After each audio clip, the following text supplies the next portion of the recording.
Hello, hello, hello. Good morning everyone. Mga bossing, ito pala yung battery natin. Pero before ko siya i-flex sa inyo, time check muna tayo. Mga 10:22, 8:23 in the morning.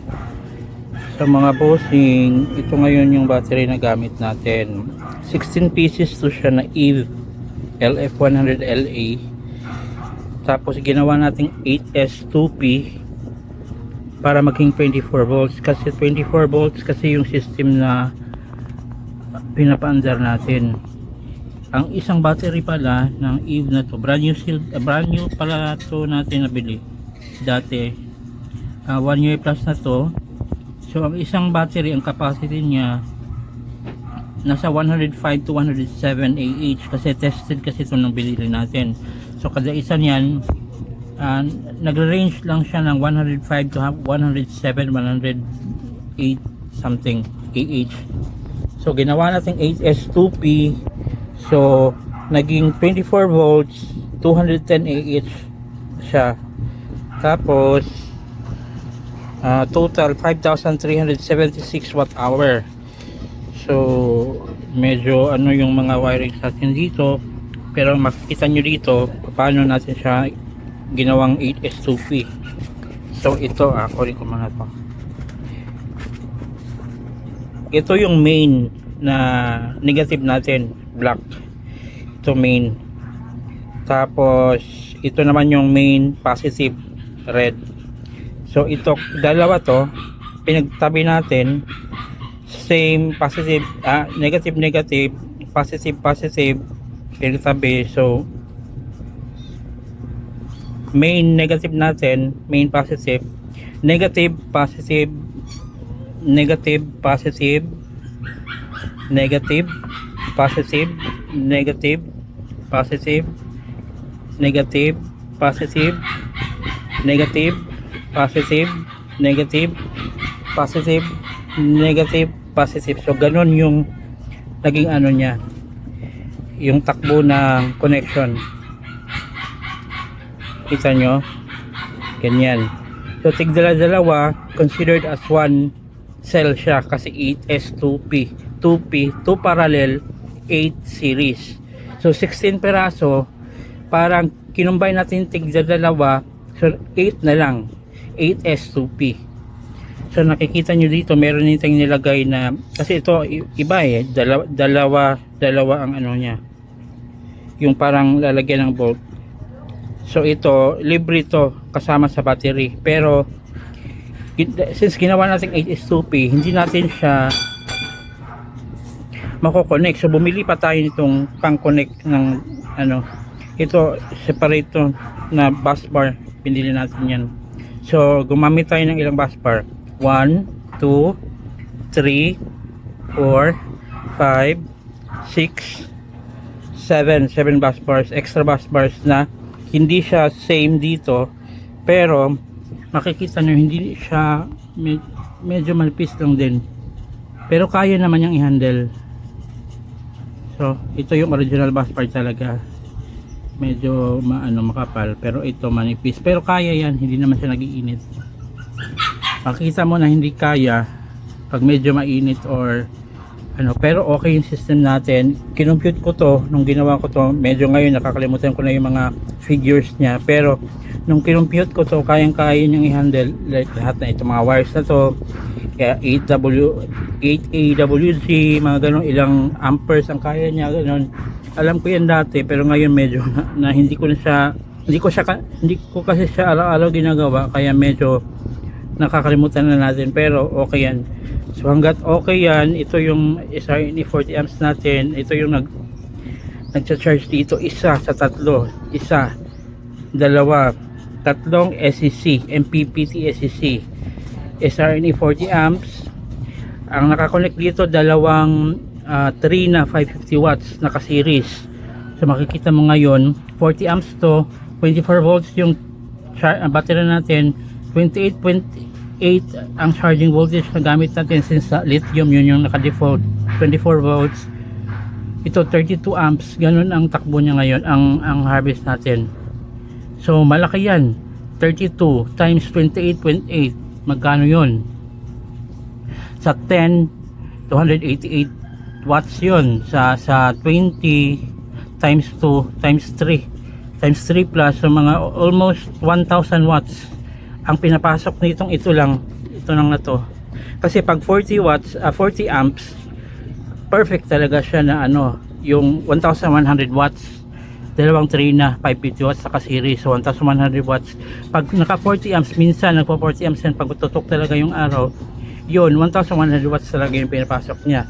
Dito ang input galing sa tray na, ito yung output papunta sa battery natin. Makikita nyo output diretso na yan sa main negative, itong pula ang positive, diretso naman yan dito sa main positive. Mapapansin nyo may mga bagay na hindi tayo ginamit dito, pero I suggest gumamit pa rin kayo noon kung kampante kayo at sigurado kayo na okay talaga yun. Pero sa akin hindi ako gumamit ng mga ganon, so gumamit lang tayo, ito lang talagang ginamit natin, dalawang active balancer. Ito 10 amps pero hindi siya smart, 10 amps na toroidal type yan. Ito 1 amp pero smart siya, may bluetooth siya na nakakonect. So dito, through dito naka ano yan, namomonitor natin ang voltages per cell. Each cells yan considered, namomonitor natin through sa cellphone app na dinownload natin at nagko-connect sa bluetooth dito. Ito yung pang monitor natin. Ito yung active balancer natin na smart, may bluetooth siya, so nagbabalance siya constantly. So yun guys, pinakita ko lang sa inyo gaano kaganda. Para sa akin maganda kasi almost everyday 24 hours natin siya ginagamit. Nagcha-charge, malakas ang charging, 40 amps pero 28, 27, kanina 32, diba? Nag 35 yun, 36, pero medyo cloudy kaya bumaba.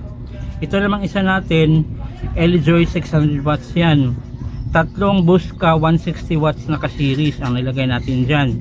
So makikita mo malakas din siya. Kung 480 watts, kasi 160 watts times 3, 480 watts ang total, so 11 siya ngayon.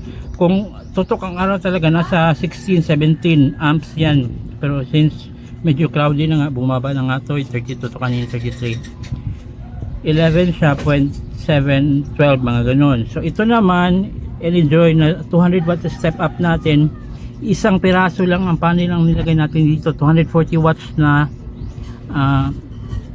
Buska.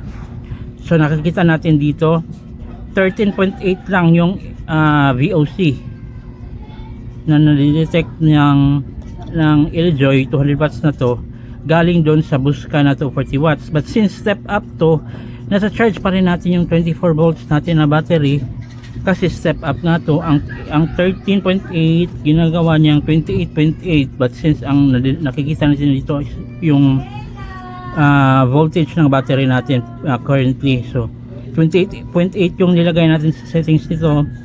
So 13.8 nagiging 28.8. So itong 7 amps or 8 amps na sa panel talaga na na-detect niya, lumiliit kasi lumalaki yung voltage. Ganon yung step up. So yun lang guys, pinakita ko lang. Ito din pala yung ano natin, 3 kilowatt 1 solar toroidal inverter. Sobrang galing nitong inverter na to. Sobrang natuwa ako dito. Hindi ko sa ipagpapalit kahit anong inverter pa. Sobrang efficient niya, sobrang ganda niya. Kahit malakas yung load, basta below 3,000, kasi 3,000 talaga yung ano niya, yung rate niya. Tapos pag surge naman, meron siyang surge capacity na 9,000 watts times 3 sa capacity niya na 3,000. Pero hindi ko naman laging ano yun, sa current na loads natin dito sa bahay, like for example may washing machine, freezer, stove, ano pa ba yung gamit natin, pag sabay-sabay lahat ng ano, nasa ano lang naman siya, mga 2,400 watts, sa mga 80% ng capacity niya na 3,000 watts. So saka itong inverter natin, nakakonect din yan direkta. Itong positive papunta dito sa main positive, yung negative na black ito naman papunta dito sa main negative. So makikita natin medyo malaki yung wires dyan. Kasama na tong wires na to, hindi ko kabisalo kung anong AW, nakalimutan ko na, pero dati alam ko to. Kasama na to nung binili natin to, brand new sealed, yung one solar na 3 kilowatt. So nakikita natin dyan ganyan, parang nakaparallel lang tong tatlong MPPT ACC, nakaparallel sa main negative, main positive. Kasama na to, nakaparallel din to sa kanila. Okay naman, lalo na ngayon medyo mainit lagi, walang ulan, walang bagyo, walang clouds. So ang charging natin napupuno naman, nakaka 24 hours naman tayo. So thank you Lord. So yun lang guys, pinakita ko lang. So dalawang ano natin, active balancer. Kailangan talaga tong active balancer kasi pag LiPo4 kasi na battery, medyo ano siya, hindi talaga siya balance. So kung wala to, baka masira yung battery nyo. So kailangan to mas-size. Kung may mga question kayo, feel free to comment. Tapos blah blah blah blah. God bless everyone.